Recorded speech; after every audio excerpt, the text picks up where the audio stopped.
దేవుని నామానికి మహిమ కలుగును గాక.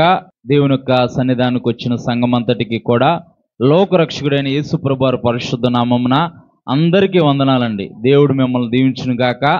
మరి సమయం అవుతుంది, వచ్చేవారు వస్తూ ఉంటారు కనుక మరి సమయానుకూలంగా మనం దేవుని యొక్క వాక్యంలోకి వెళ్దాం. ఈ రోజున ఫాదర్స్ డే. ఈరోజు ఫాదర్స్ డే. లూకా సువార్త 15వ అధ్యాయము, లూకా సువార్త 15వ అధ్యాయము 11 నుంచి మనం చూద్దాం. ప్రార్థన చేసుకుందాం. ప్రార్థన. ప్రేమ నమ్మకం కలిగిన పరలోకపు తండ్రి, నీ పరిశుద్ధమైన అత్యున్నతమైన ఘనమైన నామాన్ని బట్టి మీకు వందనాలు, కృతజ్ఞత, స్తుతులు, స్తోత్రాలు ప్రభా. గడిచిన తండ్రి ప్రభా వారమంతా నీ కృపలో ప్రభా సంఘం అంతటిని మీరు భద్రపరిచారు నాయన. ఈ యొక్క మధ్యకాల సమయంలో ప్రభా నీ యొక్క పునరుద్ధాన ఆరాధనలో ప్రభా మేమందరము కూడి నీ నామాన్ని మహింపరచడానికి, నీ నామాన్ని గణపరచడానికి మీరు మాకు ఇచ్చిన ఈ గొప్ప భాగ్యాన్ని బట్టి మీకు వందనాలు, కృతజ్ఞత, స్తుతులు, స్తోత్రాలు తండ్రి ప్రభా. నీ వాక్యము బండలను బద్దలు కొట్టు సుత్తు వంటిది నాయన. నీ వాక్యము అద్దం వంటిది, నీ వాక్యము చాకలవాని సబ్బు వంటిది నాయన. నీ మాటలు పవిత్రమైనవి తండ్రి. పవిత్రమైన నీ మాటలతో ప్రభా మీరు మాతో మాట్లాడండి ప్రభా. దావీదు భక్తుడు అంటున్నాడు నాయన, అయా నీ మాటలు తెలివి లేని వారికి తెలివి దయచేస్తాయి, నా బాధల్లో నెమ్మది కలగజేస్తుంది, అయా నా త్రోవలో వెలుగు కలగజేస్తుంది అంటున్నాడు నాయన. అయా నీ వాక్యపు వెలుగులో మమ్మల్ని అందరినీ నడిపించి ప్రభా, విన్న వాక్యాన్ని మా హృదయాల్లో మేము ముద్రించుకొని ప్రభా దాని ప్రకారం జీవిస్తూ 30 60 100 ఫలించే భాగ్యాన్ని మా అందరికీ మీరు దయచేయమని యేసు పరిశుద్ధ నామమున ప్రార్థిస్తున్నాము తండ్రి, ఆమేన్. ఈరోజు ఫాదర్స్ డే. తండ్రి అయిన ప్రతి ఒక్కరికి కూడా happy father's day. Father's day శుభాకాంక్షలు తెలియజేస్తున్నాను. ఏంటో మరి మదర్స్ డే కూడా సండే రోజు, ఆదివారం రోజు వచ్చింది మదర్స్ డే అన్న. ఉమెన్స్ డే కూడా సండేనే వచ్చింది. ఉమెన్స్ డే సండే వచ్చింది, మీకు గుర్తుందా లేదు? ఉమెన్స్ డే కూడా సండే వచ్చింది, ఫాదర్స్ డే కూడా సండే వచ్చింది. దేవుడి యొక్క కృప, దేవుని యొక్క కనికరము. పరిశుద్ధ గ్రంథంలో నుంచి లూకా సువార్త 15వ అధ్యాయము 11వ వచనం నుంచి మరియు ఆయన ఇట్లా, నేను ఒక మనుషునికి 2 కుమారులుండిరి, వారిలో చిన్నవాడు తండ్రి ఆస్తిలో నాకు వచ్చి భాగమని తన తండ్రిని అడగగా అతడు వారికి తన ఆస్తిని పంచిపెట్టెను. ఇక్కడ యేసు ప్రభువారు ఈ భూమి మీద కొంచెం వాల్యూ పెంచున్నాడు. యేసు ప్రభువారు ఈ భూమి మీద నివసిస్తున్న కాలంలో యేసు ప్రభువారు ఆయా సందర్భాలకు అనుగుణంగా కొన్ని ఉపమానాలు చెబుతూ ఉంటారు. ఇక్కడ శాస్త్రులు, పరిసయ్యులు యేసు ప్రభువారు పాపులతోనూ సుంకరులతోనూ జీవిస్తున్నాడని చెప్పేసి యేసు ప్రభువారిని అపహాసం చేసి యేసు ప్రభువారిని నిందిస్తున్నప్పుడు యేసు ప్రభువారు కొన్ని ఉపమాన రీతిగా వారికి చెబుతున్నారు. యేసు ప్రభువారు అన్నారు, నేను ఆరోగ్యవంతుల కొరకు నేను రాలేదు, రోగుల కొరకే నేను ఈ లోకానికి వచ్చాను. అనీతిమంతుల కొరకే నేను వచ్చాను, నీతిమంతుల కొరకు నేను ఈ లోకానికి రాలేదు. తప్పిపోయిన దాన్ని వెతికి రక్షించుటకు నేను ఈ లోకానికి వచ్చాను. దేవుని నామానికి మహిమ కలుగును గాక. ఇక్కడ పైన మనం చూస్తే ఈ 15వ అధ్యాయంలో పైన మనం గనక చూస్తూ ఉన్నట్టయితే ఇక్కడ ఒక కాపరి ఉన్నాడు. కాపరికి 100 గొర్రెలు ఉన్నాయి. ఆ వాటన్నిటిని రోజు ఆయన అడవికి తీసుకెళ్ళి మేపి తీసుకొస్తూ ఉంటుంటే ఒక రోజున ఒక గొర్రె తప్పిపోయింది. ఆ గొర్రెని అతను వెతికి ఆ గొర్రె దొరికినప్పుడు అతను ఎంతగానో సంతోషించాడో. ఒక స్త్రీకి ఒక నాణ్యమే ఉంది, తనకి ఒక్క నాణ్యమే ఉంది. ఆ నాణ్యాన్ని పోగొట్టుకున్నప్పుడు ఆమె ఎంతో ప్రయాసపడి వెతికినప్పుడు ఆ నాణ్యం దొరికితే ఆమె ఎంతగా సంతోషిస్తుందో అంటూ ఇక్కడ 3వ ఉపమానం గురించి యేసు ప్రభువారు చెబుతున్నాడు. ఒక తండ్రికి 2 కుమారులు ఉన్నారు. ఇద్దరు కుమారులు చిన్నవాడు నాకు నీ ఆస్తిలో వాటా కావాలని చెప్పేసి అడిగినప్పుడు తండ్రి వారి యందు కనికరపడి ఆస్తిలో వాటా ఇచ్చాడు. దేవుని నామానికి మహిమ కలుగును గాక. ఆస్తిలో వాటా ఎప్పుడు ఇస్తారు? వారికి మైనారిటీ తీరిపోయిన తర్వాత, వారు ఆ ఆస్తిని సక్రమంగా హ్యాండిల్ చేయగలుగుతారా, సక్రమంగా దాన్ని ఉంచగలుగుతారా, ఉంచరా అన్న సమయంలో వారికి ఆస్తిని అనుగ్రహిస్తారు. వీలునామా రాసేటప్పుడు కూడా వారికి మైనారిటీ తీరిన తర్వాతనే వారికి ఆస్తి చెందాలని చెప్పేసి వీలునామాలో రాస్తారు. ఇక్కడ చిన్న కుమారుడు ఉన్నాడు. చిన్న కుమారుడు అనుకుంటున్నాడు, నా తండ్రి దగ్గర చాలా ఆస్తి ఉంది, ఆస్తిలో నాకు భాగం వచ్చింది.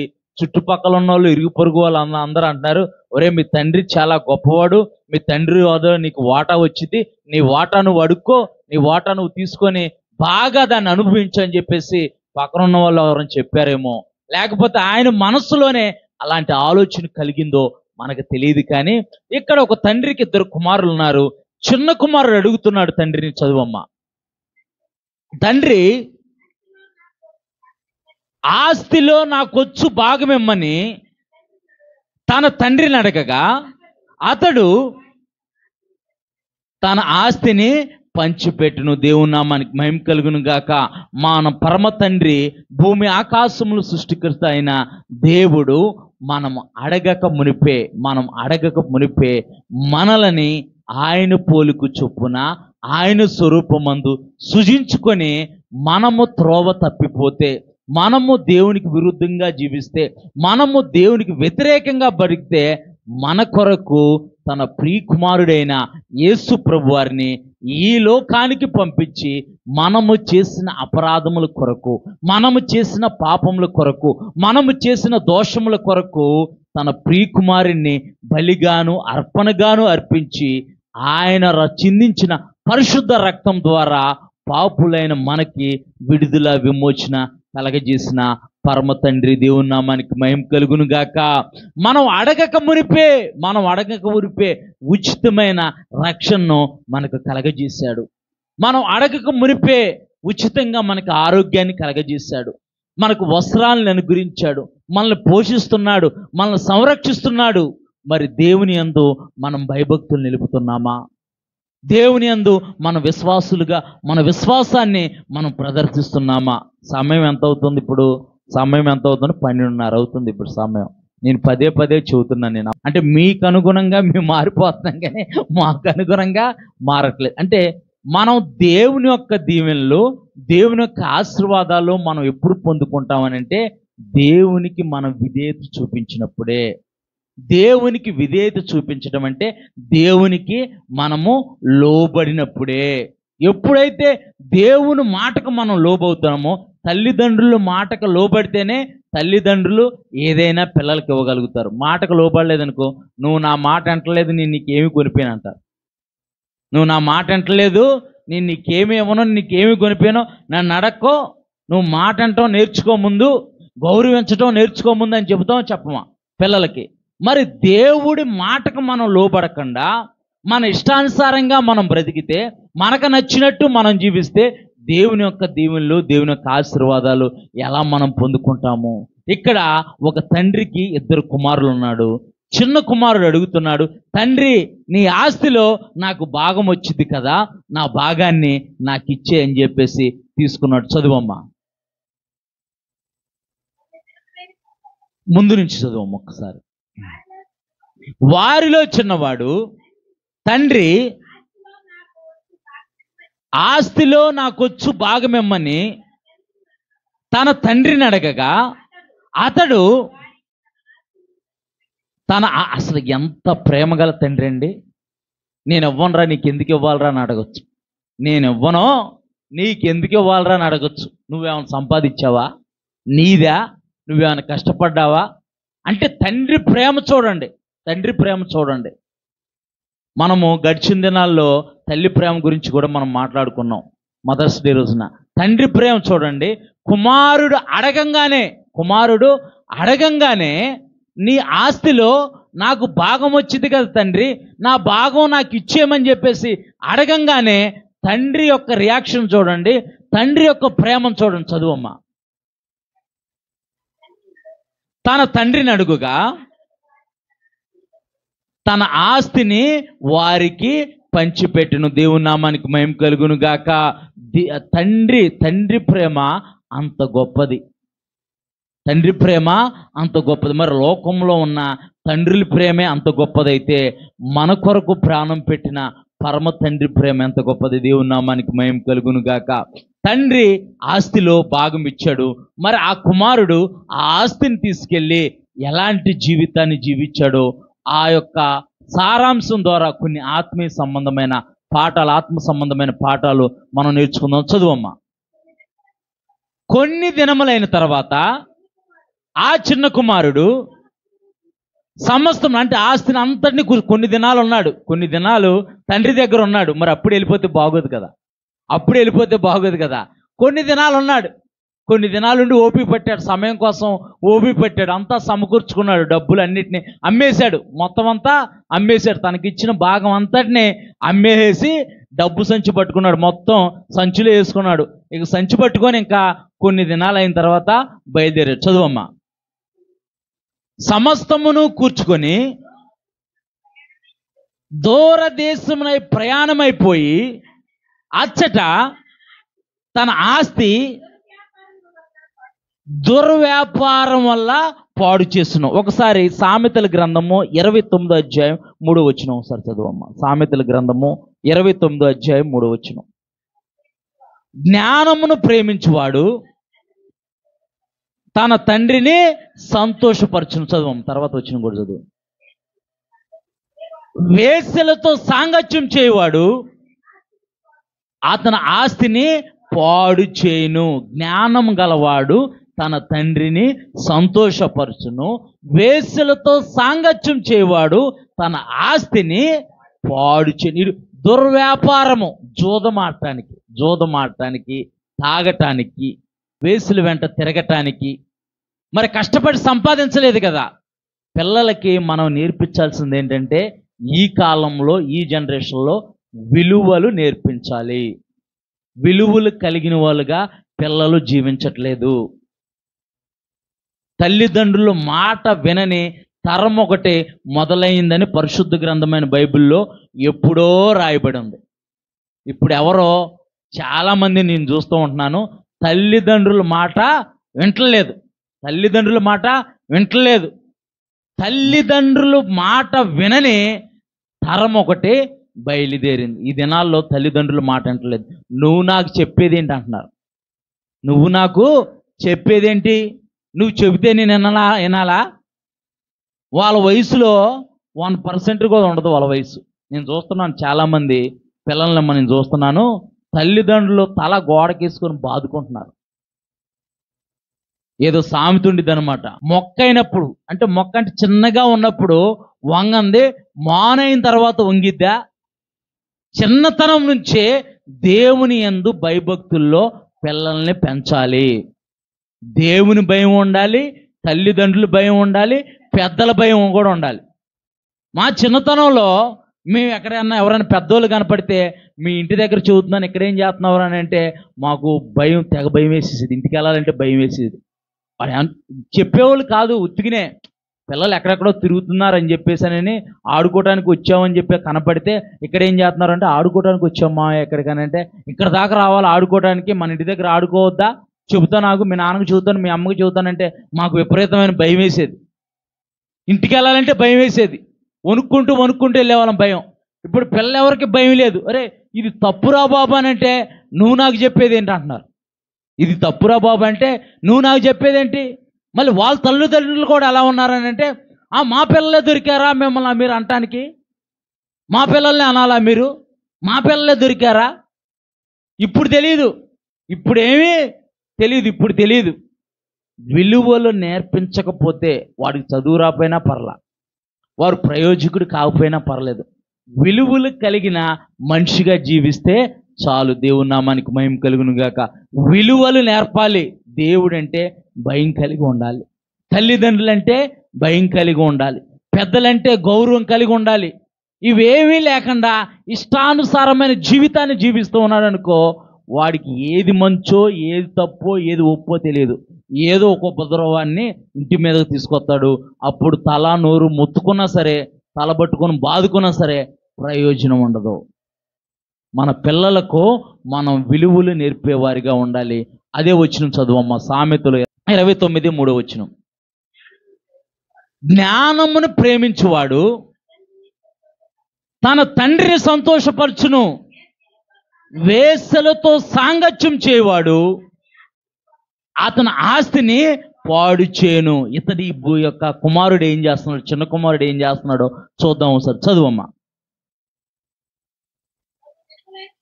కొన్ని దినములైన తర్వాత ఆ చిన్న కుమారుడు సమస్తమును కూర్చుకొని దూరదేశమునకు ప్రయాణమైపోయి అచ్చట తన ఆస్తిని దుర్వ్యాపారం వల్ల పాడు చేసిను. అదంతా దేని వల్ల పాడు చేశాడంటే దుర్వ్యాపారం వల్ల. జూదమాటము, బేసులతో తిరగటము, బెట్టింగ్లు. ఇప్పుడు ఎలాంటి పెద్దోళ్ళు చిన్నోళ్ళు ఏం చేస్తున్నారో తెలుసా? పెద్దోళ్ళు చిన్నోళ్ళు ఏం చేస్తున్నారో తెలుసా? బెట్టింగ్ యాప్లు అని ఇప్పుడు వచ్చాయి అన్నమాట. గేమింగ్ యాప్స్, బెట్టింగ్ ఆడుతున్నారు. గేమింగ్స్ ఆడుతున్నారు. గేమ్స్ ఆడితే డబ్బులు వస్తాయని. ఇవన్నీ అపవాది తంత్రాలు.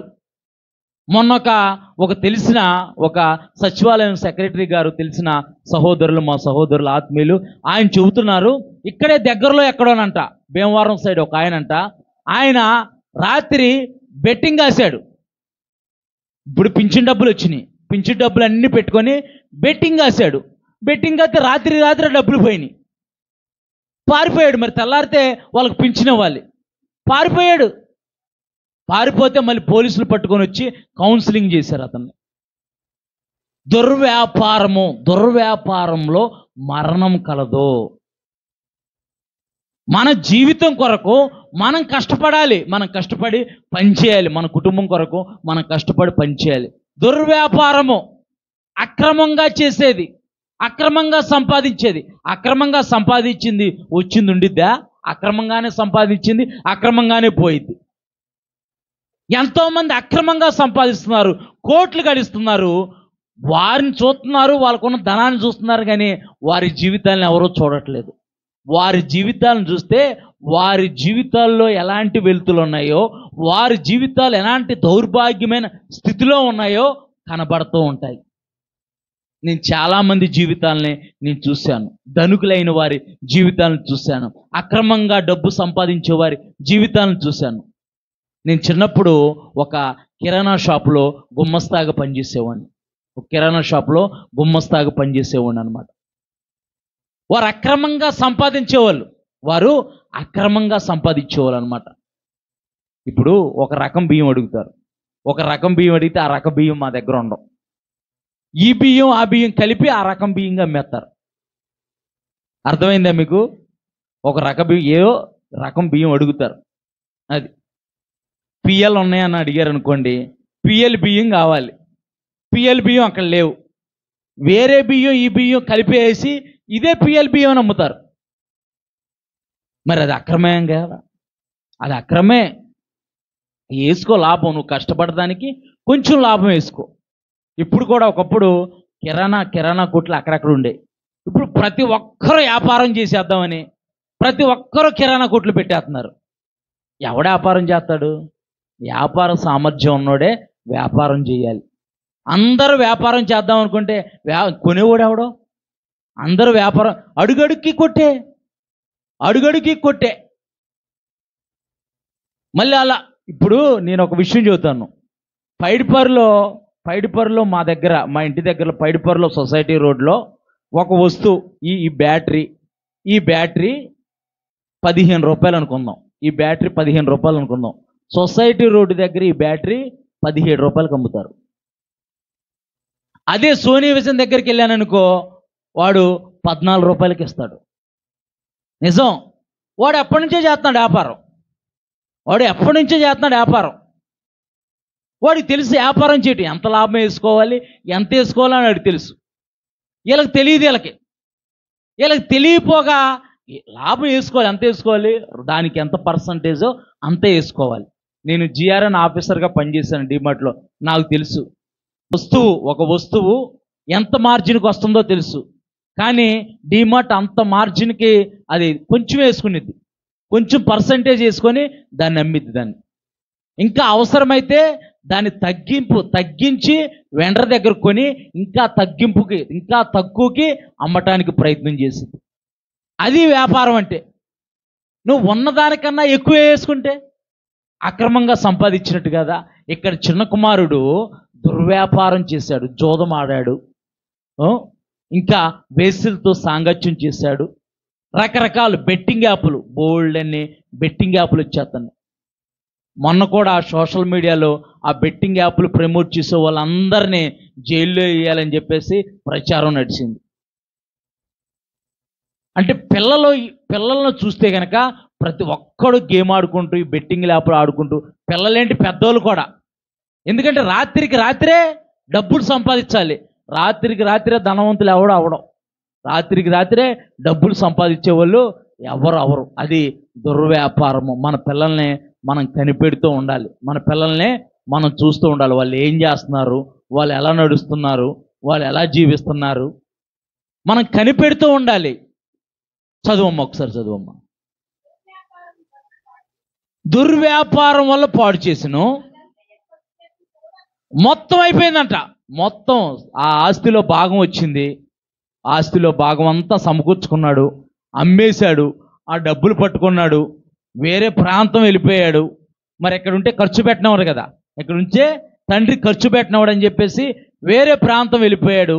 ఆ వేరే ప్రాంతం వెళ్ళిపోయి ఉన్నదంతా ఖర్చు పెట్టేశాడంట. చదువమ్మ. అదంతయు ఖర్చు చేసిన తర్వాత ఆ దేశమందు గొప్ప కరువు రాగా వాడు ఇబ్బంది పడసాగి వెళ్ళి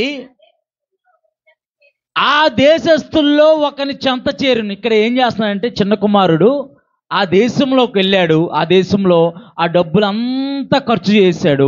ఆ డబ్బులంతా ఖర్చు చేసిన తర్వాత మొత్తం దుర్వ్యాపారం వల్ల ఖర్చు చేశాడు. జోదం ఆడాడు, బెట్టింగ్లు పెట్టాడు, రకరకాల బెట్టింగ్లు కాశాడు, అన్నీ పోగొట్టుకున్నాడు, వేసులతో సాంగత్యం చేశాడు, మొత్తం ధనమంతా పోయింది. ఇప్పుడు ఎవరో ఇతని తండ్రి గొప్ప ధనికుడు, ఇతను ఏం చేస్తున్నాడు, ఎవరో ఒకరి చెంత చేరటానికి వెళ్ళాడు. ఇక్కడ ఎవరో ఒకరి చెంత చేరటానికి వెళ్ళాడు. చూద్దాం ఒకసారి పరిశుద్ధ గ్రంథమైన బైబిల్లో. ఇక్కడ యేసు ప్రభు వారు చెబుతున్న ఉపమానంలో ఒక తండ్రికి 2 కుమారులు ఉంటే చిన్న కుమారుడు ఎలాంటి జీవితాన్ని జీవిస్తున్నాడో మనం చూస్తున్నాం. పరిశుద్ధ గ్రంథమైన బైబిల్లో విశ్వాసులకు తండ్రి అయిన అబ్రహాముకి ఒక కుమారుడు ఉన్నాడు. ఇక్కడ కరువు వచ్చింది. కరువు రాకముందు తన ఇష్టానుసారంగా ఆ చిన్న కుమారుడు జీవించి తనకున్న ధనమంతా ఖర్చు చేశాడు. మంచికి ఖర్చు చేయలేదు, దుర్వ్యాపారం వల్ల ఖర్చు జోదమాడి వేసులకు పెట్టి రకరకాల అక్రమం చేసుకుంటూ వాళ్ళు ఉన్న ధనమంతా అవగొట్టేశాడు. ఇక్కడ విశ్వాసులకు తండ్రి, దేవుడు మాటకు లోబడిన అబ్రహాము కుమారుడైన ఇస్సాకును చూద్దాం. ఇస్సాకు దినాల్లో కూడా కరువు వచ్చింది. మరి ఆ వ్యక్తి ఒక తండ్రికి కుమారుడే. మరి అతని జీవితంలో అతను ఎలాంటి నిర్ణయాలు తీసుకున్నాడు, మరి ఇక్కడ ఉన్న చిన్న కుమారుడు ఎలాంటి నిర్ణయాలు తీసుకున్నాడో మనం చూద్దాం. ఫస్ట్ ఒకసారి ఇస్సాకును చూద్దాం. ఒకసారి ఆదికాండము 26వ అధ్యాయము. ఆదికాండము 26వ అధ్యాయం.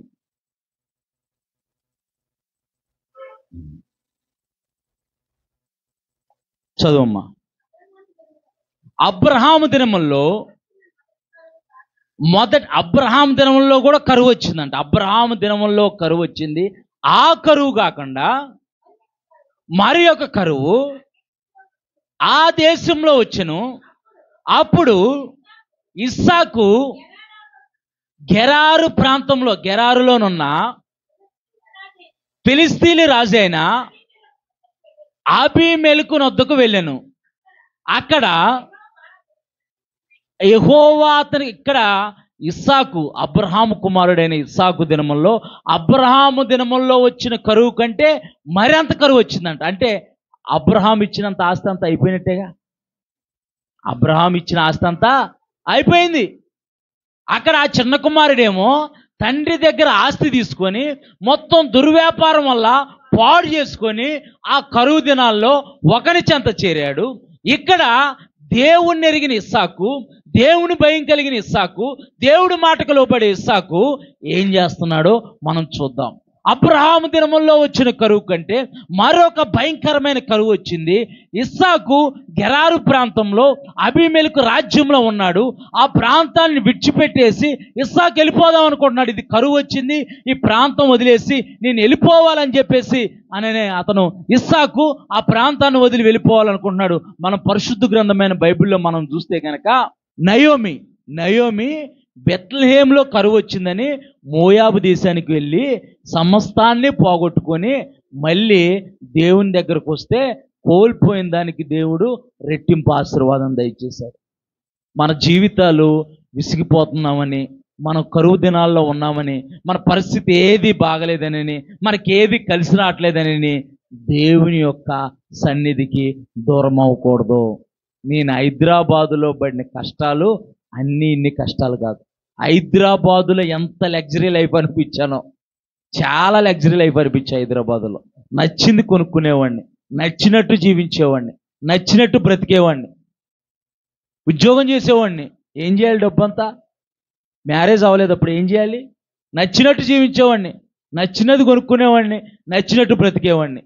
అలాంటిది ఏ హైదరాబాదులో అయితే కావాల్సింది కొనుక్కొని కావాల్సింది తినగలిగి హాయిగా ప్రశాంతంగా ఉండే జీవితాన్ని దేవుడు పిలిచినప్పుడు, ఆ పిలుపుకు లోబడినప్పుడు దేవుడు అనేకమైన భయంకరమైన పరిస్థితులు నేను అనుకునేవాడు, మీరు నమ్ముతారు నమ్మరు, రోడ్డు మీద వెళ్తా ఉన్నప్పుడు ఒక 500 రూపాయల నోటు దొరికితే బాగుండు అనుకునేవాడిని, ఎతికేవాడిని. మీరు నమ్మేవారు. ఇప్పుడు నాకు అవసరం. ఇంకో విషయం చెప్పనా? ఏటీఎం కార్డులో ఇప్పుడు అకౌంట్లో బ్యాలెన్స్ ఉంటేనే ఏటీఎం కార్డు డ్రా చేసుకోవాలి. బ్యాలెన్స్ లేకుండా వెళ్ళేవాడిని. ఎవడన్నా వేసాడేమో నిజం, వాస్తవం ఇది, దేవుడి సాక్షిగా నేను చెబుతున్నాను. నాకు అవసరం అలా అంటే నేను ఎక్కడైతే చాలా రిచ్గా, చాలా ఆనందంగా, చాలా సంతోషంగా నేను నా డైరీలో రాసుకునేవాడిని, ఈ రోజు నా అంత ఆనందంగా ఎవడో బతకలేడని రాసుకునేవాడిని సంతోషంగా. అలాంటి పరిస్థితుల్లో కూడా అలాంటిది స్థితిని అనుభవించి కూడా దేవుడి మాటకు లోబడినప్పుడు ఒక్కోసారి నాలో నేనే మాట్లాడుకునేవాడిని, ఒరే ప్రభాకరం, నీకు ఇదంతా అవసరం అంటావా? దేవుడు నిజంగానే నిన్ను పిలిచాడా? ఇంకొకరు స్నేహితులు అనేవాళ్ళు, దేవుడు నిజంగానే నిన్ను పిలిస్తే నువ్వు ఏది ప్రార్థన చేస్తే అది జరగాలనేవాళ్ళు. ఇది ఎక్కడ గొడవరా బాబా, నా పరిస్థితే నాకు అంతంత మాత్రంగా ఉంది. మళ్ళీ ఇప్పుడు పుండు మీద కారం చల్లినట్టు ఎవడైనా ఏమంటాడు, అది దేవుడు పిలిచాడంటే కొద్దిగా ఓపిక పట్టు, ప్రార్థన చేయి, నేను కూడా ప్రార్థన చేస్తాం. ఈరోజు స్థితి ఈ రోజులాగా ఉండదు, దేవుడు నేను పిలిచాడు కదా, దేవుడు తప్పకుండా కార్యాలు చేస్తారని అలా పుండు మీద కారం చల్లే వాళ్ళు కూడా ఉన్నారు. దేవుడిని పిలిచాడా, నిన్నేది పిలుస్తాడు దేవుడా అని అన్నారు. నిజం, దేవుడు ఆత్మ ఏమో నేను నిన్ను పిలిచాను, నువ్వు నా కుమారుడివి, నిన్ను విమోచించాను, నీతి అనే దక్షిణాస్తంతో నిన్ను ఆదుకుంటానని చెప్పేవాడు. ఎలాంటి పరిస్థితులు అనిపించానంటే, ఎవరైనా ఒక 10 రూపాయలు ఇస్తే బాగుండు, ఎవరినైనా అడుగుదాము, అడిగితే మళ్ళీ ఇవ్వాలి. అయినా సరే అలాగే ఓపిక పట్టాను. మీరు నమ్ముతారో నమ్మరో కానీ దేవుడు నిజంగానే దాని దక్షిణాస్తం చాపి నేను ఆ భయంకరమైన పరిస్థితి అంతటి నుంచి దాటుకొని రావడానికి దేవుడు కృప చూపించాడు. ఈ మధ్యకాల సమయంలో మీ ముందు నిలబెట్టాడు. దేవుని నామానికి మహిమ కలుగును గాక. అంటే మనం దేవుడి మీద ఆధారపడితే, ఇక్కడ ఇస్సాకు కరువులో ఉన్నాడు, చిన్న కుమారుడు కూడా కరువులోనే ఉన్నాడు. కానీ ఒకని చెంత చేరాడు. వాళ్ళ తండ్రి మంచి ధనికుడు, తను దుర్వ్యాపారం వల్ల ధనాన్ని అంతటినీ పోగొట్టుకున్నాడు. ఇక్కడ అబ్రహాము ద్వారా వచ్చిన ఆ యొక్క సంపద అంతా ఇస్సాకు దగ్గర అయిపోయింది. కానీ ఇస్సాకు దేవుని యందు భయభక్తులు నిలపగలిగిన వాడు. దేవుని నామానికి మహిమ కలుగును గాక. మన పిల్లల్ని మనం మంచిగా చదివించడం కాదు, మన పిల్లలు గొప్పవారు అవ్వాలనుకోవడం తప్పు కాదు. కానీ మొట్టమొదటిగా దేవుణ్ణి తెలుసుకోవటం నేర్పించాలి. వాడు దేవుణ్ణి తెలుసుకొని దేవుని యందు భయభక్తులు గలవాడిగా వాడు బ్రతికితే వాడు అరేబియా సముద్రంలోనైనా జీవించగలడు, ఎడారులో అయినా జీవించగలడు. నేను హైదరాబాద్లో పడిన కష్టాల వల్ల నన్ను ఇప్పుడు దేవుడు ఎక్కడికి వెళ్ళమంటే అక్కడికి వెళ్తా. మా ఆత్మీయ నాయకులు నన్ను అడిగారు, రంపచోడవరంలో మరి పరిచర్య ప్రారంభిస్తాము, రంపచోడవరంలో నువ్వు పరిచర్య చేస్తావా అని అంటే చేస్తానండి అని అన్నాను. నిజంగా చేస్తావా అన్నాడు. నిజంగా చేస్తానండి అని అన్నాను. మరి ఇక్కడ మెడికల్కి వాటికి ఇబ్బంది అయిపోయింది, హాస్పిటల్ అవి సరిగా ఉండవు అని అన్నాడు. పర్లేదండి అని అన్నాను. పర్లేదండి అని అన్నాను. మరి పిల్లలు చదువుకోవడానికి కూడా సరైన ఎడ్యుకేషన్ ఇక్కడ ఉండదో, పిల్లలకి మరి రాత్రిపూట ఏమన్నా అస్వస్థతకి గురైతే కూడా హాస్పిటల్ అవి అందుబాటులో ఉండదో, మరి పర్లేదా అని అన్నాడు. పర్లేదండి, నాకు సేవ చేయటం ముఖ్యం, మీరు ఉండమంటే సేవ చేయమంటే నేను కంపల్సరీ ఇక్కడ నిలిచి సేవ చేస్తానన్నాడు. దేవుని నామానికి మహిమ కలుగును గాక. అంటే నన్ను దేవుడు పిలిచాడు సేవకి. ఏది ఆయన పిలిచినవాడు, నమ్మదగిన వాడు. ఆయనే పిల్లల్ని ఇచ్చాడు, ఆయనే కాపాడుతాడు, ఆయనే పోషిస్తాడు, ఆయనే ప్రయోజకులను చేస్తాడు. దేవుని నామానికి మహిమ కలుగును గాక. మన పిల్లలకి మనము దేవుని యందు భయభక్తులు నేర్పేవారిగా మేము ఉండాలి. ముందు దేవుని యందు భయభక్తులు నేర్పితే ఆటోమేటిక్గా అన్నీ వస్తాయి. వాడికి బైబిల్ చదవటము, ప్రార్థన చేయటము నేర్పాలి. బైబిల్ చదవటమో చెప్పాలి, ఎవరు మాట్లాడలా. బైబిల్ చదవటమో ప్రార్థన చేయటం నేర్పాలి. చిన్నగా ప్రార్థన చేయటం అలవాటు. కుటుంబం అంతా కూర్చొని కుటుంబ ప్రార్థన చేసుకోవాలి. భయభక్తులు కలిగి దేవుని యందు ఎలా జీవించాలి, యేసు ప్రభువు రక్తంలో మన పాపాలు ఎలా కడుక్కోవాలని పిల్లలకి నేర్పించాలి. వాళ్ళప్పుడు దేవుని యందు భయభక్తులు కలిగి ఉంటే తల్లిదండ్రులకు ఆటోమేటిక్గా లోబడతారు. ఇక్కడ ఇస్సాకుని అబ్రహాము దేవుని యందు భయభక్తుల్లో పెంచాడు. అక్కడ కరువు వచ్చింది, అక్కడ చిన్న కుమారుడు ఒకని చెంత చేరాడు. ఇక్కడ ఇస్సాకు ఆ గెరారు ప్రాంతాన్ని విడిచిపెట్టి వెళ్ళిపోదాం అనుకున్నప్పుడు దేవుడు ప్రత్యక్షమై ఏం మాట్లాడుతున్నాడో చూద్దాం. అక్కడ యెహోవా అతనికి ప్రత్యక్షమై, నీవు గెరారులో నుంచి ఐగుప్తులోకి వెళ్ళిపోదాం అనుకున్నాడు. ఎందుకంటే అబ్రహాం కూడా కరువు వచ్చినప్పుడు ఐగుప్తులోకి వెళ్ళిపోయాడు కనుక. చదువమ్మా. నీవు ఐగుప్తులోనికి వెళ్ళక నేను నీతో చెప్పు దేశమందు నివసించము, ఈ దేశమందు పరవాసివై ఉండము, నేను నీకు నువ్వు కరువులో ఉన్నావేమో, కరువు దినాల్లో జీవిస్తున్నావేమో, నేను నీకు తోడై ఉన్నాను, నిశ్చయముగా నేను విడువను, ఎడబాయను. దేవుని నామానికి మహిమ కలుగును గాక. ఈ మధ్యకాల సమయంలో నీవు ఎటువంటి కరువు అనుభవిస్తూ దేవుని సన్నిధిలోకి వచ్చావేమో, దేవుని సన్నిధిలో సమృద్ధి కలదు. దేవుని సన్నిధిలో ఉన్న సమృద్ధి మీ మీద, మీ కుటుంబాల మీద, మీరు దేవుని సన్నిధిలోకి వచ్చారు కనుక ఆ సమృద్ధి కుమ్మరించబడుతుంది. ఇప్పుడున్న కరువు దినాలు ఇక ముందు చూడవు. దేవుని నామానికి మహిమ కలుగును గాక. ఎటువంటి కరువైనా సరే, అనారోగ్యమని కరువా, అప్పులని కరువా, అవమానాలని కరువా, ఎటువంటి కరువులో ఉన్నా సరే, నేను నా జీవితంలో చూసిన పరిస్థితి మళ్ళీ తర్వాత నేను చూడలేదు. నా జీవితంలో చూసిన పరిస్థితి మళ్ళీ అప్పుడు విపరీతమైన ప్రార్థన చేసేవాడిని. విపరీతంగా దేవుడి పాదాలు పట్టుకోవటం, ఏడవటం, ఏంటి ప్రభా ఈ పరిస్థితి ఏంటి, ఈ జీవితం ఏంటి, బ్రతికేంటి అని చెప్పేసి దేవుని యొక్క పాదాలు పట్టుకొని అలాగే ప్రార్థన చేస్తూ దేవుడి మీద ఆధారపడ్డాను. దేవుడు నా జీవితాన్ని ఆస్వాదకరంగా మార్చాడు. దేవుని నామానికి మహిమ కలుగును గాక. క్రీస్తు నందు పడే ప్రయాస వ్యర్థం కాదు. నువ్వు ఎటువంటి కరువు అనిపిస్తూ దేవుని సన్నిధిలోకి వచ్చినా దేవుడు తన సన్నిధిలో ఉన్న సమృద్ధి చేత మిమ్మల్ని తృప్తిపరుస్తాడు. దేవుని నామానికి మహిమ కలుగును గాక. చదువమ్మ ఒకసారి. ఈ దేశమందు పరవాసి అయి ఉండుము, నేను నీకు తోడైయుండి నిన్ను ఆశీర్వదించిన. మనుషుల వల్ల కలగదు ఆశీర్వాదము. నువ్వు కరువు దినాల్లో ఉన్నావేమో, కరువు చూస్తున్నావేమో, ఇబ్బందులు గుండా ప్రయాణం చేస్తున్నావేమో, ఇరుకులు గుండా వెళ్తున్నావేమో, అవమానాల గుండా ప్రయాణం చేస్తున్నావేమో, నేను నీకు తోడై ఉండి నేను నిన్ను ఆస్వాదించదను. దేవుని నామానికి మహిమ కలుగును గాక. చదువమ్మా. ఏలయనగా నీకును నీ సంతానమునకును ఈ దేశములన్నీ ఇచ్చి నీ తండ్రి అయిన అబ్రహాముతో నేను చేసిన ప్రమాణమును నెరవేర్చి ఆకాశ నక్షత్రం వలె నీ సంతానమును విస్తరింపజేసి ఈ దేశములన్నీ నీ సంతానమునకు ఇచ్చేదను. నువ్వు కరువులో ఉన్నావేమో, కరువు దినాలు చూస్తున్నావేమో, దేశాలే నేను ఎక్కిస్తానంటున్నాడు. దేవుని నామానికి మహిమ కలుగును గాక. అనేకుల్ని నీ చేతికి అప్పగిస్తానంటున్నాడు. అనేకులకు నీవు ఆశీర్వాద కారకుడుగా ఉంటావంటున్నాడు. చూద్దాం మరి ఇస్సాకు జీవితాన్ని దేవుడు ఆస్వాదించాడా? ఇస్సాకు దేవుని మాటకు లోబడ్డాడు. ఇస్సాకు దేవుని యందు భయభక్తులు కలిగిన వాడు. చూద్దాం ఒకసారి. అదే 26వ అధ్యాయము 12వ వచనం నుంచి చదువమ్మా. ఆదికాండము 26వ అధ్యాయము 12వ వచనం. ఇస్సాకు ఆ దేశమందు, ఏ దేశం? కరువు దేశమందు ఉన్నవాడే, గెరారి ప్రాంతంలో ఉన్నవాడే విత్తనం. కరువులో ఎవడైనా విత్తనం వేస్తే ఫలించిద్దా?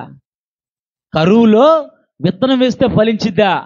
ఇస్సాకు ఎక్కడ బావులు తవ్వితే అక్కడ జలల గల ఓటలు ఉప్పికాయంట. దేవుని నామానికి మహిమ కలుగును గాక. నీవు దేవుని యందు భయభక్తులు కలిగి దేవుని సన్నిధికి లోబడి దేవుని సన్నిధిని నువ్వు వెతికితే నీవు నడుచు మార్గమంతట్లో నీ దేవుడైన యెహోవా నీ తోడుగా ఉంటాడు. నీ చేతి పనులన్నిటినీ నిన్ను ఆస్వాదించేస్తాడు. నీ చేతుల కష్టాజితాన్ని ఫలభరితంగా ఆయన మారుస్తాడు. ఇక్కడ ఇస్సాకు కరువులో ఉండి విత్తనం వేశాడంట. చదువమ్మా. విత్తనం వేసి ఆ సంవత్సరము అసలు కరువులో విత్తనం వేస్తే 100 అంతలకి ఎలా ఫలించిద్ది? మన ఈస్ట్ వెస్ట్ గోదావరి ఉందన్నమాట. కాలువలు ఉన్నాయి. మన ఈస్ట్ వెస్ట్కి కాలువలు ఉన్నాయి. తెలంగాణ ప్రాంతాల్లో కాలువలు లేవు, చాలా ప్రాంతాల్లో కాలువలు లేవు. రాయలసీమ ప్రాంతాల్లో కూడా కాలువలు లేవు. అదంతా రాళ్ళ భూమి, గుట్ల భూమి అనమాట. మన ప్రాంతాలు ఏమంటే మాగాని అంటారు. మాగాని అంటారు. 2 పంటలు, అవసరమైతే 3 పంటలు కూడా పండిస్తున్నారు. 3 పంటలు పండించినా మరి 100 అంతలుగా ఫలుతుందా? నీళ్ళున్నాయి, వర్షం పడుతుంది, నీళ్ళున్నాయి, కాలువలు ఉన్నాయి. కానీ కరువులో ఉన్న ఇస్సాకు దేవుని యందు భయభక్తులు నిలిపి దేవుని మాటకు లోబడి విత్తనం వేస్తే 100 అంతలుగా ఫలించిందంట. దేవుని నామానికి మహిమ కలుగును గాక. చదువమ్మా. యెహోవా దేవుడు ఆశీర్వాదమే ఐశ్వర్యం ఇచ్చును. దాన్ని మన యొక్క కష్టాజితాన్ని మన కష్టాజితం ద్వారా ఎక్కువ చేసుకోలేము, తక్కువ చేసుకోలేము. యెహోవా ఆశీర్వాదము ఐశ్వర్యము. నీ చేతుల రెక్కల కష్టాజితాన్ని దేవుడు ఆశీర్వాదంగా మారుస్తాడు. నీవు బయటికి వెళ్ళినప్పుడు దీవింపబడతావు, లోపలికి వచ్చినప్పుడు దీవింపబడతావు. నీ గంపయు నీ పిండి పిసుకు తొట్టియు దీవింపబడును. నీవు పైవాడుగా ఉందివే కానీ కింద వాడుగా ఉండవు. నీవు తలగానే ఉంటావు కానీ తోకగా ఉండవు. నీవు అనేక జనములకు అప్పిచ్చేవాడిగా దేవుడు నిన్ను మారుస్తాడు. దేవుని నామానికి మహిమ కలుగును గాక. చదువమ్మ ఒకసారి. ఇస్సాకు జీవితంలో దేవుడు ఎలాంటి అద్భుతం చేశాడు. యెహోవా అతన్ని ఆస్వాదించును గనక ఆ మనుషుడు గొప్పవాడయ్యారు. కరువు దినాల్లో బ్రతుకు జీవుడా అనుకుంటూ వచ్చి బ్రతికితే బాగుండు, లేకపోతే ఐగుప్తు వెళ్తే బాగుండు, ఈ కరువు నుంచి తప్పించబడితే బాగుండు అనుకున్న ఇస్సాకు జీవితాన్ని దేవుడు గొప్పవాడుగా ఆస్వాదించాడు. దేవుని నామానికి మహిమ కలుగును గాక. చదువమ్మా. అతడు మిక్కిలి గొప్పవాడగు వరకు క్రమక్రమంగా అభివృద్ధి పొందుతూ వచ్చును. అతనికి గొర్రెల ఆస్తియు గొడ్ల ఆస్తియు దాసుల గొప్ప సమూహము కలిగినందున ఫిలిస్తీయులు అంటే అబీమెలెకు రాజు అతని యందు అసూయపడే విధంగా దేవుడు ఇస్సాకు జీవితాన్ని ఆస్వాదించాడు. దేవుడి యందు నీవు భయభక్తులు కలిగి దేవుడి యందు యథార్థమైన భక్తి చేస్తూ దేవుని సన్నిధికి లోపడుతూ దేవుణ్ణి వెతికేవాడిగా నీవు ఉంటే నీ శత్రువులు సైతము నిన్ను చూసి అసూయపడే విధంగా దేవుడి నీ జీవితాన్ని, నీ సంతతిని ఆస్వాదిస్తాడు. దేవుని నామానికి మహిమ కలుగును గాక. ఫస్ట్లో దేవుని సేవ చేయడానికి వచ్చిన కొత్తలో అనేకులు అన్నారు, మా బంధువులు, మా స్నేహితులు, నాతో పనిచేసే కొలీగ్స్లు అన్నారు, ఇలాంటి నిర్ణయం తీసుకున్నావేంటి ప్రభాకరం, ఇలాంటి నిర్ణయం తీసుకున్నావేంటి అంటే ఇక స్వేచ్ఛ ఉండదు. దేవుడు చెప్పినట్టు మనం నడవాలి. అంటే సినిమాలు చూడవా ఇక అంటే సినిమాలు చూడడం, బూతులు మాట్లాడడం, ఎక్కడికి ఏ పెళ్ళిళ్ళు పేరంటాలకి వెళ్ళడం. మరి ఇలాంటి నిర్ణయం తీసుకున్నావేంటి? ఇలాంటి నిర్ణయం ఎందుకు తీసుకున్నావు? స్వేచ్ఛగా బతకాలిగా. మనిషి అన్న తర్వాత కాస్తంత కళాపోషణ ఉండాలంటూ ఉంటారు. మనిషి అన్న తర్వాత కాస్తంత కళాపోషణ ఉండాలంటే ఇలాంటి నిర్ణయం తీసుకున్నావేంటి అంటే అప్పుడు దాకా ఎలా బతికానో వాళ్ళందరికీ తెలుసు కాబట్టి ఇలాంటి నిర్ణయం తీసుకున్నావేంటి అందరు ఆశ్చర్యపోయారు. ఇప్పుడు అంటారు, మాకన్నా నువ్వే బాగున్నావు, ఏదన్నా ఒక మంచి సలహా చెప్పు, 2 మాటలు చెప్పు, దేవుడు మాటలు 2 మాటలు చెప్పు, భక్తి మాటలు 2 మాటలు చెప్పు, మా జీవితం బాగుండాలని, మా బ్రతుకు బాగుండాలని, మా పిల్లలు బాగుండాలని ప్రార్థన చేయాలని అంటున్నారు. ఇది దేవుడు నాకు ఇచ్చిన ఉచితమైన కృప. దేవుని నామానికి మహిమ కలుగును గాక. అసలు బ్రతికితే చాలురా, ఈ కష్టాల నుంచి బయటపడితే చాలురా అనుకున్నాను. దేవుడు నా జీవితాన్ని అనేకులకు ప్రార్థన చేసే ప్రయోజకుడిగా మార్చాడు. దేవుని నామానికి మహిమ కలుగును గాక. ఇక్కడ ఇస్సాకు కరువు దినాల్లో ఉన్నాడు, దేవుడి మీద ఆధారపడ్డాడు, దేవుని యందు భయభక్తులు నిలిపాడు. శత్రువులు సైతము అతిశయించేటట్టు ఇస్సాకుని దేవుడు ఆస్వాదించాడు. ఇప్పుడు చిన్న కుమారుడి దగ్గరకు వెళ్దాం. లోకాసు వార్త 15వ అధ్యాయము. కొన్ని దినములైన తర్వాత ఆ చిన్న కుమారుడు సమస్తమును కూర్చుకొని దూరదేశమునకు ప్రయాణమైపోయి అచ్చట తన ఆస్తిని దుర్వ్యాపారం వల్ల పాడు చేసెను.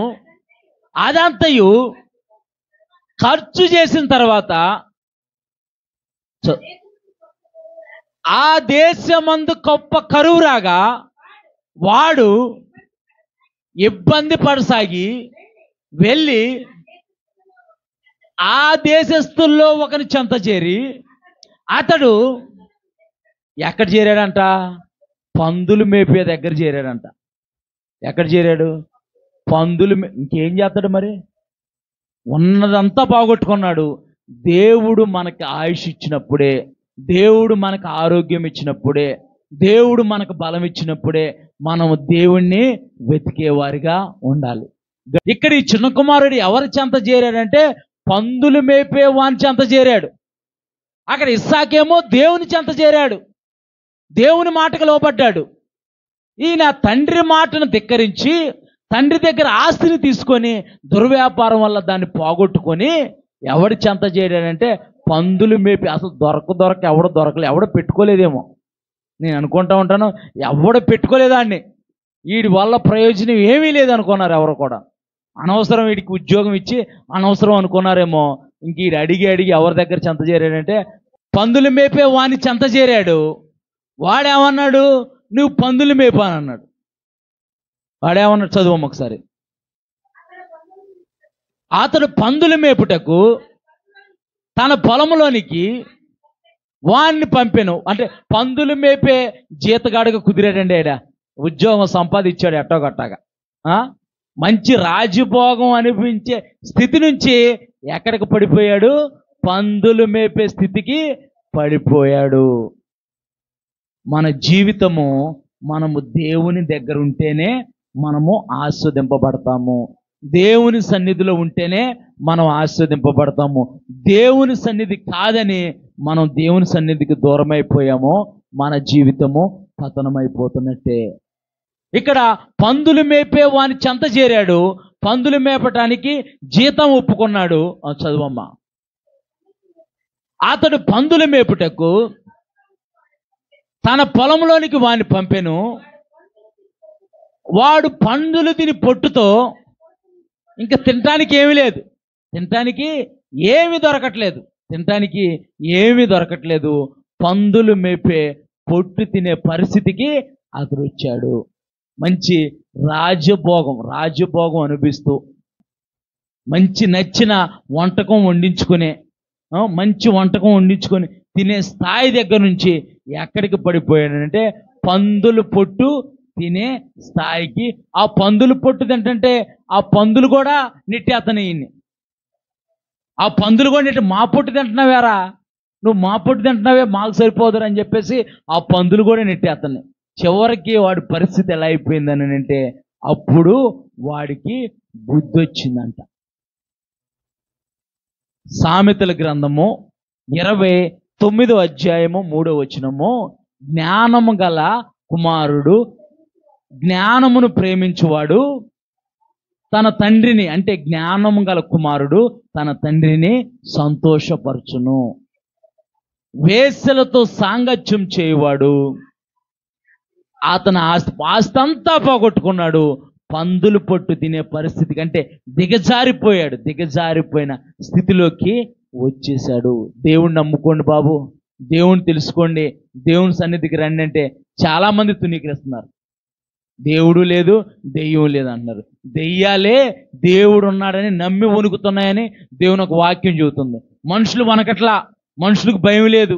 కరోనా వచ్చినా భయం లేదు, ఏ తెగుళ్ళు వచ్చినా భయం లేదు. బతికినన్న కాలం రాజాలాగా బతకాలనుకుంటున్నారు. ఎప్పుడు ఎలాంటి పరిస్థితి జరుగుద్దో, ఎప్పుడు ఎలాగా మన జీవితం ఆరిపోయిద్దో మనకే తెలియని పరిస్థితిలో మనం ఉన్నాము. నీటి బుడగ వంటిది మానవుని యొక్క జీవితము. నీటి బుడగ వంటి జీవితము, ఆవిరి వంటి జీవితము, గడ్డి పువ్వు వంటి జీవితము మానవుని జీవితం అని దేవుని ఒక వాక్యం చెబుతుంది. ఇక్కడ ఆ చిన్న కుమారుడు అప్పుడు బుద్ధి వచ్చిందంట. చదువమ్మ. అయితే బుద్ధి వచ్చినప్పుడు వాడు, నా తండ్రి యొద్ద ఎంతో మంది కూలివాళ్ళకు అన్నం సమృద్ధిగా ఉన్నది, నేనైతే ఇక్కడ ఆకలికి చచ్చిపోవచ్చున్నాను. నేను లేచి నా తండ్రి యొద్దకు వెళ్ళి, తండ్రి, నేను పరలోకమునకు విరోధముగాను నీ ఎదంటే పరలోకమందున్న దేవుని ఎదుట, పరలోకమైన తండ్రి ఎదుట, సృష్టికర్త అయిన దేవునికి నీకును నీ ఎదుట నేను పాపం చేశాను. ఏం పాపం చేశాడు అని అంటే, ఆస్తిని అంతటినీ తీసుకొని దుర్వ్యాపారం చేశాడు.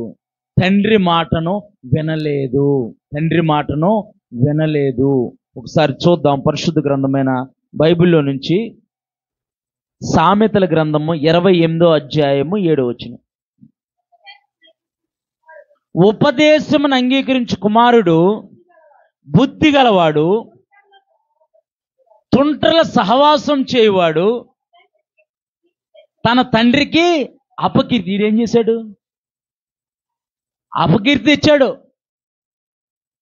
ఉపదేశం అంటే దేవుని మాట వినలేదు. దేవుని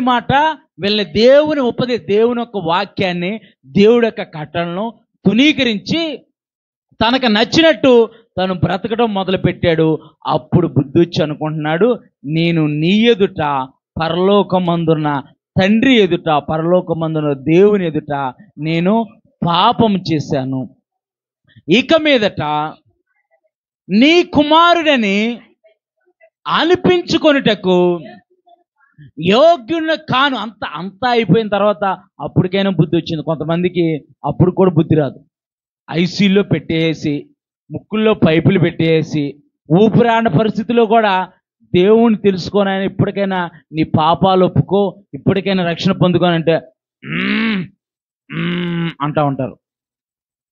అప్పుడు కూడా ప్రార్థన చేస్తాం బాబు, ప్రార్థన చేస్తాం, దేవుడు ఏదో రకంగా లేపుతుంటే వద్దంటారు, అంటూ ఉంటారు. మాటలు కూడా సరిగ్గా రావు పరిస్థితిలో.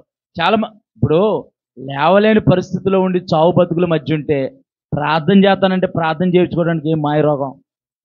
ఎవరైనా చెయ్యని చేయించుకోవాలి. నీ ఆస్తి ఏమైనా పోయిద్దా? ప్రాణాపాయ పరిస్థితిలో ఉన్నావు, దేవుడు ఏదన్నా కనికరం చూపించి జాలిపడి నీకు ఆయుష్ను అనుగ్రహిస్తే, అంటే అలాంటి పరిస్థితుల్లో కూడా విర్రవీగే వారు ఉన్నారు. నేను చూశాను. అలాంటి పరిస్థితుల్లో ప్రార్థన చేస్తాము, మాకొద్దండే, మా దేవుడు కాదండే అని అంటారు. మాకొద్దండే, మా దేవుడు కాదండి, మాకు అవసరం లేదండి, మాకు అవసరం లేదు, అవసరమైతే లక్షలు మేము ఖర్చు పెట్టుకుంటాం కానీ మాకు అవసరం లేదండి అని అంటారు. దేవుడి స్తోత్రం, వందనాలు అనుకుంటాను నేను మనసులో. మరి ఏం చేస్తాం? అంతే. ఎవరో చెబుతారు, పలానా మా బంధువులు పలానా దగ్గర ఉన్నారండి, పాపం చాలా ఇబ్బందులు ఉన్నారు, చిన్న ప్రార్థన చేసిరండి అని అంటే, ప్రార్థన చేయడానికి వస్తే రెస్పాన్స్ ఉండదు. రెస్పాన్స్ లేని చోట ఏం చేస్తాం? డాక్టర్ ఇండిషన్ చేస్తానంటే రెస్పాన్స్ ఉంటేనే చేస్తా, లేకపోతే నువ్వు ఇలా బిగబట్టావంటే లోపల గడ్డగట్టేసిద్ది, బిగబట్టకంటా ఉంటాడు. బిగబట్టకు ఫ్రీగా ఉండు, నీ రెస్పాండ్ అవ్వాలి. నువ్వు రెస్పాండ్ అయితేనే. ట్యాబ్లెట్ వేసుకుంటున్నావు, ఇది తగ్గదులే అని వేసుకుంటే అదేం పని చేయదు, నీకు పని చేయదు. నువ్వే చెబుతున్నావు, నువ్వే పెద్ద డాక్టర్ సైన్సిస్ట్ అయినట్టు, ఇది తగ్గదులే అని నువ్వే మింగితే అది తగ్గదు. అది పని చేయాల్సింది కూడా పని చేయదు. ఏదో ప్రాణాపాయ పరిస్థితిలో ఉన్నారు, హాస్పిటల్లో ఉన్నారు, చావు బతుకుల మధ్య ఉన్నారు, ప్రార్థన చేద్దామని వెళ్తే మాకు అవసరం లేదండి, మాకు అవసరం లేదండి అని అంటారు. మళ్ళీ మేము వాళ్ళకి ఫోన్ చేసి, వాళ్ళు ఎలాగ ఫోన్ చేసి అప్పుడు చేయాల్సి వచ్చింది ప్రార్థన. ఏదో తప్పక వచ్చాం కదా అన్నట్టు చేయాల్సి వచ్చింది. దీనికి అలాంటి పరిస్థితులను చూస్తే నాకు చాలా బాధ కలిగింది. ఇప్పటికి కూడా వీళ్ళకి బుద్ధి రాదేరా బాబా, ఇప్పటికి కూడా వీళ్ళకి జ్ఞానం రాదే. కనీసం ఈ చిన్న కుమారుని అప్పటికైనా బుద్ధి వచ్చిందంట. చదువమ్మ ఒకసారి. అయితే బుద్ధి వచ్చినప్పుడు వాడు, జ్ఞానం వచ్చింది వాడికి, జ్ఞానం వచ్చి నేను ఉపదేశాన్ని త్రోసివేశాను, దేవుని మాటను ధిక్కరించాను, నా తండ్రి వద్ద అనేక మంది పనివారు ఉన్నారు, నేను నా తండ్రి ఇంటికి వెళ్తే బాగుండని మనసులో అనుకొని అలాగే బయలుదేరాడంట చిన్న కుమారుడు. ఎలాంటి అవతారంతో బయలుదేరాడో చూద్దాం ఒకసారి. అమ్మ కిందకు వచ్చామ్మా, కిందకు వచ్చేసే. ఇంకా వాడు ఇంకా దూరముగా ఉన్నప్పుడు, తండ్రి ఎక్కడో దూరంగా ఉన్నాడంట, 1/2 కిలోమీటర్ దూరంలో ఉన్నాడేమో. అక్కడి నుంచే మసకగా కనపడుతున్నాడు తండ్రికి. వీడెవడో మా చిన్న కుమారులాగా ఉన్నాడంటే రోజు తండ్రి అటువైపు చూస్తున్నాడేమో. మనము పరమ తండ్రి కూడా, మన కొరకు ప్రాణం పెట్టిన యేసయ్య కూడా మనం ఆయన వైపు తిరుగుతామని, మనం ఆయన తట్టు తిరుగుతామని, ఆయన మాటలకు విధేయత చూపిస్తామని, ఆయన యందు భయభక్తులు కలిగి జీవిస్తామని ఆయన మన తట్టు తిరిగి ఉన్నాడు.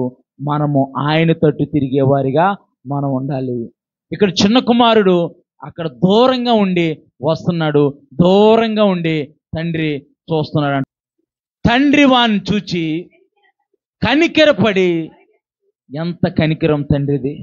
నిజంగా మన తల్లిదండ్రుల యందు మనము భయము కలిగి, నేను తండ్రి అయినాక తెలిసింది నాకు నేను తండ్రి అయిన తర్వాత, ఇప్పుడు తండ్రి అయిన తర్వాత ఎలాగ మారిపోయిందండి స్వభావం. అప్పటి వరకు మన గురించి ఆలోచించుకుంటాం, అప్పటి వరకు మన గురించి ఆలోచించుకుంటాం. మనకు పిల్లలు పుట్టిన తర్వాత ఎవరి గురించి ఆలోచిస్తాం? మన గురించి ఆలోచించుకోం, మన పిల్లల గురించి ఆలోచించుకుంటాం. అవునా కాదా? మన పిల్లల గురించే మనం ఆలోచించుకుంటాం. వాళ్ళకి ఎలాంటి చదువు చెప్పించాలి, వాళ్ళని ఎలా ప్రయోజకులు చేయాలి, వాళ్ళు ఎలాంటి వస్త్రాలు వేసుకోవాలి, ఎలాంటి ఆహారం పెట్టాలి, తండ్రిగా మనం ఆలోచిస్తాం. ఇక్కడ తండ్రి కనికరపడ్డా అంటే పోతే పోయిందిలే ఆస్తి, మనిషి ఉన్నాడు కదా, మనిషి బాగానే ఉన్నాడు కదా, పోతే పోయిందిలే ఆస్తి. తండ్రి కనికరపడే దేవుడు, మన యందు కనికరపడే దేవుడు. ఆయన కరుణా వాత్సల్యత గల దేవుడు. ఆయన నీ కొరకు నా కొరకు ఆయన పరిశుద్ధ రక్తాన్ని చిందించిన దేవుడు. మన యందు జాలి చూపించడా, మన యందు కనికరం చూపించడా, మన కష్టంలో మనల్ని ఆదుకోడా, మన నష్టంలో మనకు తోడై ఉండడా? ఆయన తప్పకుండా మనల్ని ఆదుకొని మనకున్న పరిస్థితి అంతటి నుంచి మనల్ని విడిపించే దేవుడు. దేవుని నామానికి మహిమ కలుగును గాక. దూరంగా ఉండి ఆ కుమారుని చూసి తండ్రి కనికరపడి పరిగెత్తి వాని మెన మీద పడి ముద్దు పెట్టుకొను. దేవుని నామానికి మహిమ కలుగును గాక. తండ్రి ప్రేమ ఎలాంటిదనంటే, కుమారుడు ఏ స్థితిలో ఉన్నా సరే ఆ కుమారుడిని ప్రేమించే గుణం కలిగింది. ఏ స్థితిలో ఉన్నాడంటే, పందుల దగ్గర పనిచేసి వచ్చాడు, ఒళ్ళంతా మురికి బట్టలు, మురికి వాసన, స్నానం చేసి ఎన్ని రోజులు అవుతుందో ఏమో. ఆ దేశంలో కరువు కూడా అంట, నీళ్లు కూడా దొరుకుతున్నాయో దొరకట్లేదో, కరువు. ఒళ్ళంతా మురికి, ఒళ్ళంతా బురద, బట్టలు అక్కడక్కడ చినిగిపోయి, అసలు ఈడు నా కుమారుడు అవునా కాదా అన్న పరిస్థితిలో ఉన్నాడు, నడవలేని స్థితిలో ఉన్నాడు. ఆ చిన్న కుమారుడు ఉంటే తండ్రి అతని యందు కనికరపడి అతని మెడ మీద పడి ముద్దు పెట్టుకున్నాడంట. కుమారుణ్ణి ముద్దు పెట్టుకునేలా అతడు కోపించును. మన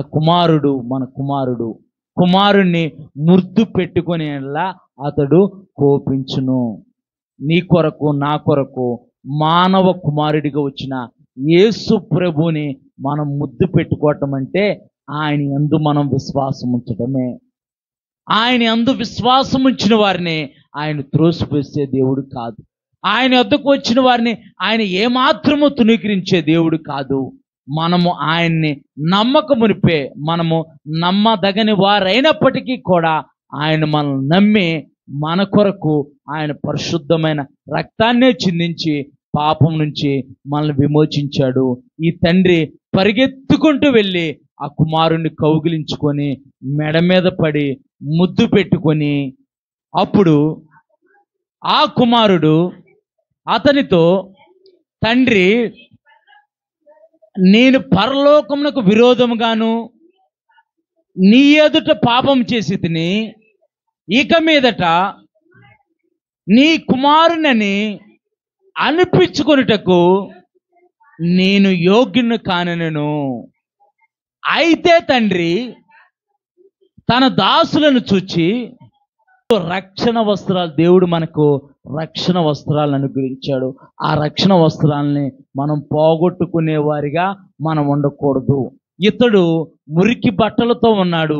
తండ్రి కనికరపడి రాజ వస్త్రాలు, ప్రశస్తమైన వస్త్రాలు తెప్పించి వీనికి కట్టి, వీని చేతికి ఉంగరము అధికారానికి గుర్తు.